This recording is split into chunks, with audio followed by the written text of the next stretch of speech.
Itu sekali dah makan. Permainan mungkin ada yang baru yang mereka melihat dalam televisyen kan, ada iklan dan sebagainya. Tapi dalam kita rasa mungkin harus beli satu buku ke ataupun dua buku dan mungkin macam mana kita nak mempengaruhi itu kita guna konsep perundingan lah, macam sebagaimana dalam mendidik anak-anak. Bukan bahagian kewangan saja, dan benda lain pun, pelajaran sebenarnya kita perlu ada banyak proses perundingan.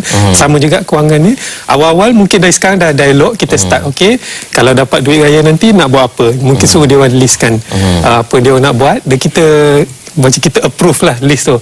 Kalau terlalu banyak, dan kita ajar mereka kurangkan sedikit, ini terlalu mahal dan sebagainya. Yang saya nak cadangkan ialah kita guna konsep reverse savings rate yang saya panggil tadi. Macam kalau bulan biasa kita save 25% kan, 25%, tapi bila dapat duit seketul macam ni, saya cadangkan kita save 75%. Jadi 25% je kita boleh guna. Jadi kita cakap dengan dia orang buat bajet yang boleh dibeli dengan 25% daripada duit tadi. Jadi dengan cara tu bukanlah kita save semua. Jadi kita ada jugalah spend sikit. Tapi memanglah kalau especially kalau kita belum, anak-anak yang belum pandai save, mungkin dia rasa alamak banyaknya nak kena save. Tapi sebenarnya saving ni dia berjangkit. Bila kita dah ada sedikit jumlah kita simpan, anak-anak dia akan lebih bermotivasi untuk menambah. Jadi kita galakkan budaya membandingkan jumlah simpanan daripada jumlah duit itu sendiri. Jadi kita ajar mereka, lepas katalah sebulan lepas raya, nanti kita buat siapa paling banyak simpanan, dialah yang kira paling terror lah. Jadi itu budaya elok kita gunakan lah. Satu tip yang bagus tu. Dan mungkin patutkah kita bagi macam ganjar kalau save, saya rasa 75% pada saya banyak tu. Dari perspektif seorang kanak-kanak lah.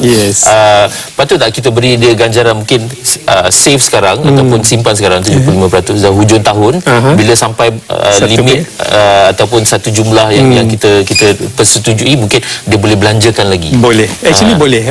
Sebenarnya saving ni pun kita ada kadang-kadang ada tujuan juga. Mungkin untuk beli benda yang mahal sedikit.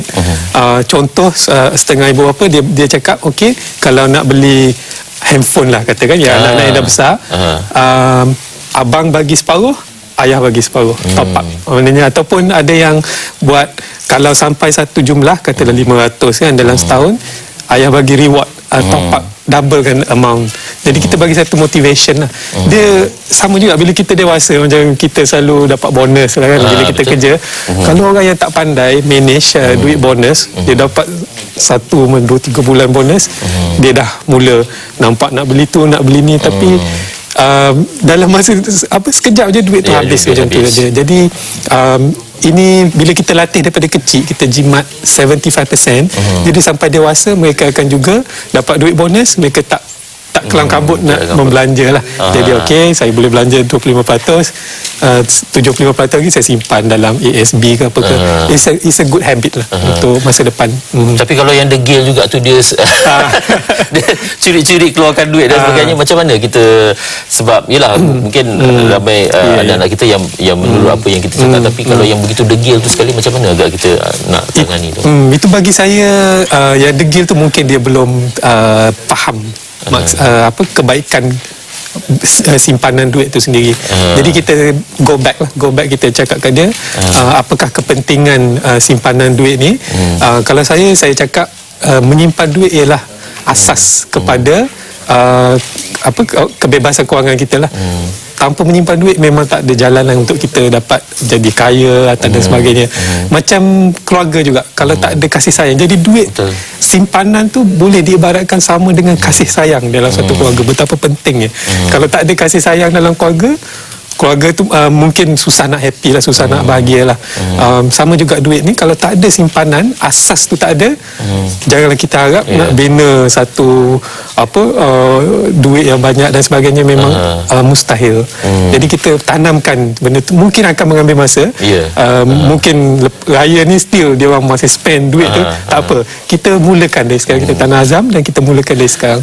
Agaknya umur yang macam mana tu kita mulakan?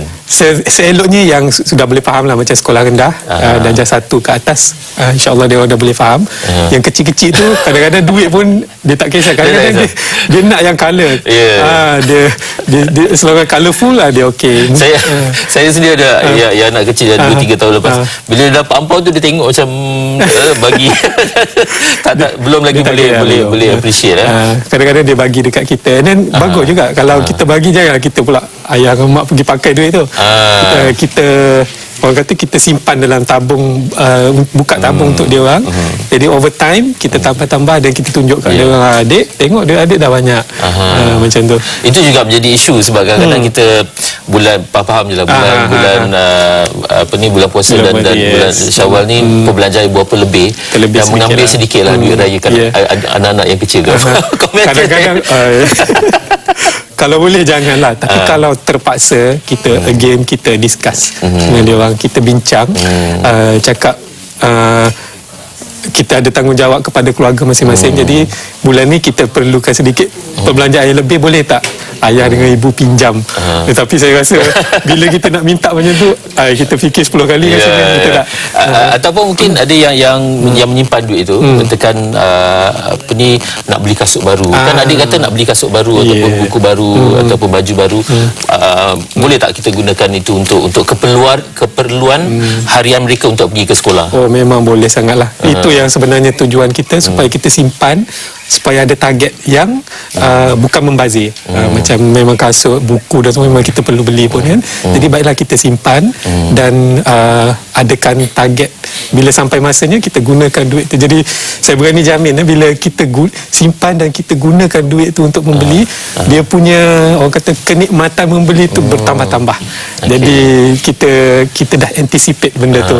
Jadi fun lah benda. Dan ada juga beberapa yang membuat package sekali. Dia kata beli baju 2 pasang, rasa ada pasang ini dah 300. Lepas tu selebihnya macam, tapi saya rasa itu mungkin tidak ada lah, sebab anak-anak dia macam itu dah memang tanggungjawab untuk pakaian dan sebagainya, dan dapat sikit je kan. Iyalah. Tapi still masih bagus kalau kita cerita kat dia orang, okey, bulan ni kita belanjakan 300 untuk anak pertama, 200 anak kedua, kita share dengan dia orang.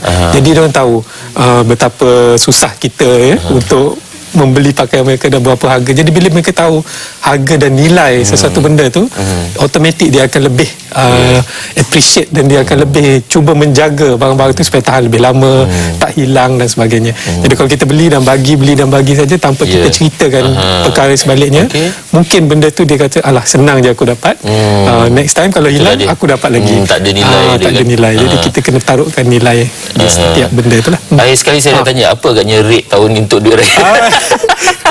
Saya rasa tahun ni saya standard lah sebenarnya. Saya taruh satu value dalam envelope tu.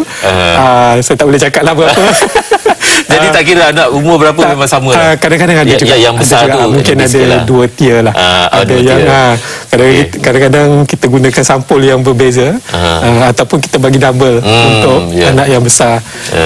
Mesti ada beza sikit lah kan, untuk anak yang lebih dewasa dan sebagainya. Okey, untuk mungkin maklumat lanjut ataupun untuk baca bahan bacaan lebih, mungkin ada buku atau ingin dibawakan? Ya, sebenarnya macam saya sebut tadi, sebenarnya tips-tips yang saya cerita ni sebenarnya semua boleh dapat dalam buku terbaru saya sebenarnya, iaitu Smart Parents Richer Kids. Sekarang dalam bahasa Inggeris dulu, jadi insyaAllah saya akan translate dalam DM secepat mungkin lah. Jadi buku ni saya tulis bersama-sama dengan Azizi Ali. Azizi Ali yang terkenal pakar kewangan ni. Saya tulis dari segi parenting. Beliau kebetulan coach saya jugalah, coach financial saya. Jadi saya tulis dan dia tambah-tambah dengan tips-tips dan confirm lah whether yang saya tulis itu betul ke tidak dan sebagainya. Jadi buku ni akan berada di pasaran very soon. Tak lagi. Kalau nak tahu boleh juga atau pergi ke laman web smartparents.com.my. Situ dah boleh order dari situlah. Okey, terima kasih diucapkan kepada Encik Zaid, banyak tips yang kita kongsikan pada pagi ini. Alhamdulillah. Bagus sekali, dan mungkin diharapkan dapat kita sama-sama praktikkan. Terima kasih sekali lagi diucapkan kepada Encik Zaid. Dan seterusnya kita ingin berehat seketika, tapi kembali kita nanti kita bersama dengan Fetri, keselamatan bekalan elektrik di musim perayaan. Terus setia bersama kami di MHI.